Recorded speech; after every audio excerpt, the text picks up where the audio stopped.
Hello everyone. Welcome to Bible Prophecy Fulfilled.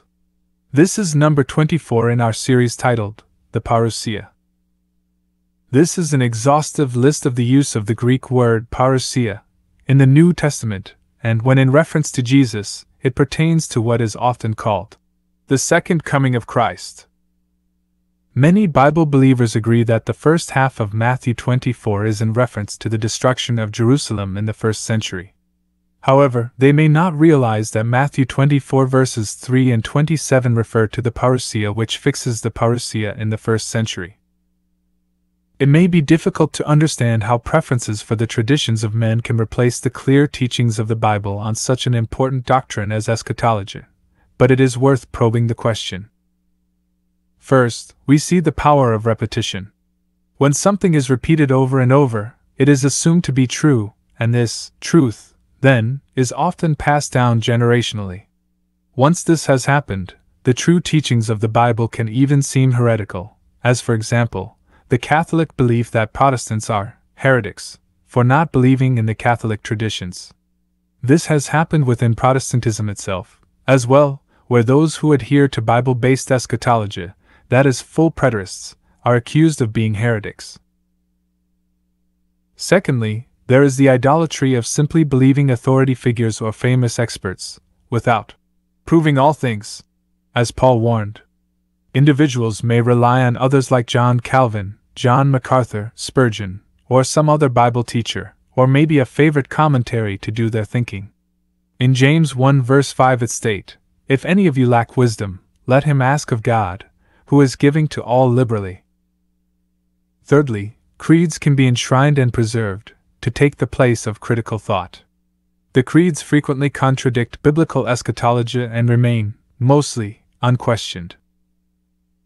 Fourth, personal study is often lacking, perhaps due to finding so much cognitive dissonance in what one believes or what is taught in church with what the Bible actually says. Fifth, fear of not being part of the social or religious group if one questions the accepted beliefs can feel very uncomfortable. Sixth, fear of losing one's job or livelihood, for example, pastors and ministers. We know several honest ministers who, when they questioned traditional eschatology, were vilified, ridiculed, and rejected by elders, and forced out of their ministries. Seventh, some simply will not abandon and leave what they learned in their denominational, church affiliations, even though they suspect and see that it may be wrong, as it does not align or fit the Bible. Eighth, ignorance of the Old Testament, Hebraic thought, and worldview is a pervasive problem. Ninth, seminaries all over appear to be, when it comes to eschatology, bulwarks or fortresses of futurism and Zionism, which seem to go hand in hand. The saddest reason of all may be that some believe that the future coming of Christ is the center of their faith, rather than a present, abiding relationship with their Heavenly Father. Therefore, to question the future second coming of Christ is to attack the essence of their faith and their minds. The one who asks or challenges their views is then labeled an enemy of Christ. Outsiders can see the disconnect of Christians with the Bible.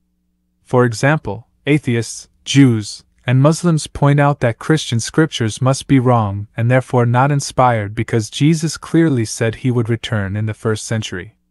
They can also see that followers of Jesus do not believe their own scriptures and are waiting for a future coming. Christians are helpless to address these criticisms due to their belief in the futurist paradigm. It likely creates conscious or unconscious doubt and shame in these Christians, as well.